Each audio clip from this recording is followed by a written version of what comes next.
Hey guys, what is up? Rules for Rebels coming back at you with episode 28 of Side Hustle Thursdays. For some reason, Screencast-O-Matic and my computer are not wanting to recognize any of my microphones this morning, so hopefully the audio quality is okay for you guys. But I know you guys are going to love today's story as it involves dropshipping. Today's story and today's business is about a very unique, or maybe I should say a very strange business. It's also about dropshipping, and today's story is going to give us some insight into the secret to success with the dropshipping business. Now, I'll tell you right off the bat, today's story is about a man who sells live crickets to reptile owners.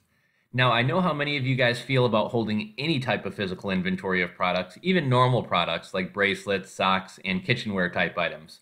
So I can only imagine your reaction if I told you you had to store an inventory of thousands of live crickets at your house or even in your refrigerator. Don't worry though, today's side hustler didn't have to do that either, as he was drop shipping the live crickets.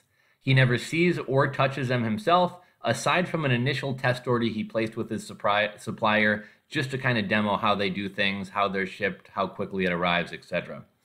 Today's story is about a man named Jeff Neal. Jeff is a project manager for an industrial painting contractor, so basically painting huge warehouses and factories. Jeff is in sales, but he also does estimates, and once he lands a job, he sees the job through to completion as well to make sure it comes in on budget and is profitable. Now, Jeff is also a serial entrepreneur, and I think most good entrepreneurs are. It's through trying different things and failure and having different experiences and really just always being on the prowl that you discover those diamonds in the rough as far as business ideas. A couple of Jeff's previous side hustles had been searching the Craigslist gig sections for side gigs. One month he made over $600 doing that. He also has a coupon site in which he makes money off affiliate marketing and CPA offers. And his last business, and actually both the most interesting and the most profitable one, is selling live crickets to reptile owners. He's been doing this for over 6 months and it's going well. Now, as I said, Jeff doesn't handle the live crickets. He doesn't have live crickets in cages in his spare bedroom, nor does he have a refrigerator full of crickets. Aside from that initial test run order from his supplier, he's never even seen or handled the crickets. Jeff simply takes orders, makes a markup, and the cricket farm does the shipping for him. Now, we talk a lot on this channel about finding niches and finding products, and Jeff was smart enough to know the #1 rule when it comes to finding one. Look for something with low competition. Crickets sure as heck fit that, and I'm sure there's less competition selling live crickets than there are selling iPhone cases, phone chargers, or t-shirts. Jeff's biggest challenge, however, was finding a dropshipper. Jeff found several large cricket farms in the United States, but many of them had high prices and it didn't leave much room for him to make a margin. Most he found also shipped via FedEx, which made the orders a lot more expensive, and it was hard to anticipate the shipping costs, meaning it was hard to make sure he was always making a consistent profit. Jeff dug deep into Google. He said somewhere around page 10 or even 12 of Google, he stumbled upon a small family-owned cricket farm. The website wasn't as fancy or as polished as some of the others, and their dropshipping program wasn't as clearly laid out, but they did briefly mention in their About Us section that they did offer dropshipping.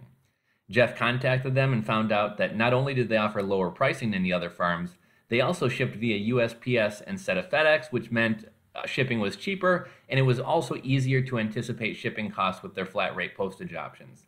And I think this brings us to another important point about dropshipping and finding suppliers. If a supplier is easy to find, you better believe that there are other suppliers, other sellers that are going to find them as well.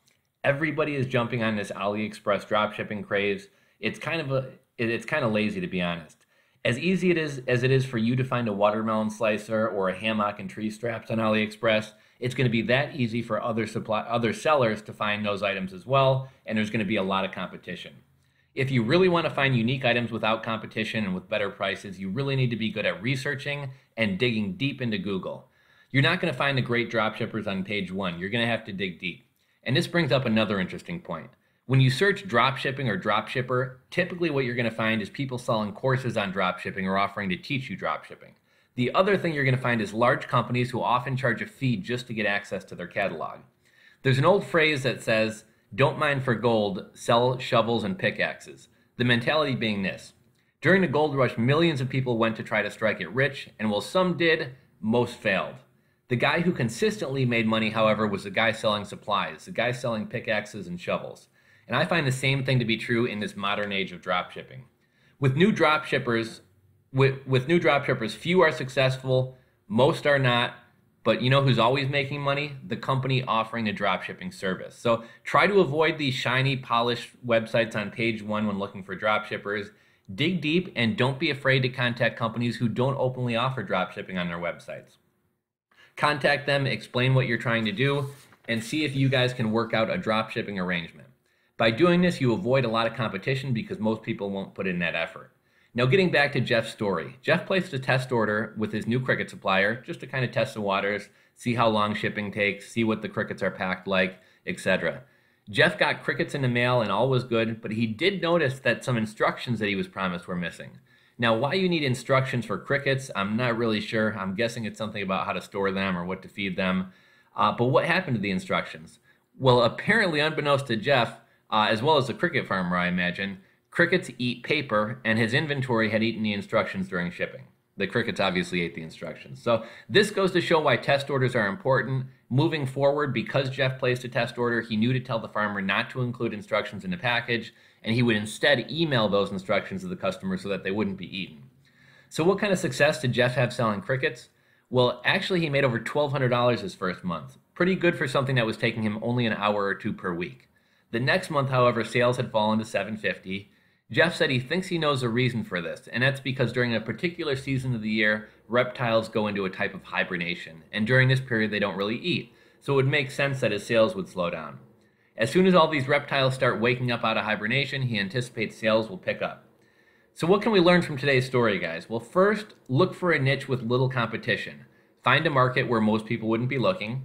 Number two, dropshipping has a long history. Even before the internet, in the back of magazines, dropshipping companies advertise themselves. Some dropshippers are successful, most aren't, and oftentimes a large part of your success is finding a reliable dropshipper and one with reasonable prices so that you're left with a decent margin. Now, these suppliers are typically not going to be very easy to find, so don't be scared off by having to dig 10 or 20 pages deep into Google search results. That's where you're really going to find the gems. At this point, Jeff is about 8 months into this hustle. Things are going well. He's making money and putting most of that money back into the site and back into his business. Currently, Jeff is only putting about an hour or two per week into this hustle. He said that he hopes to spend more time in the future, as if he has to spend more time, that obviously means he's getting more orders. Anyhow, guys, I hope you enjoyed this interesting side hustle. If you have questions or comments, drop them in the comment section below. Otherwise, until next time, rules for rebels, I'm out.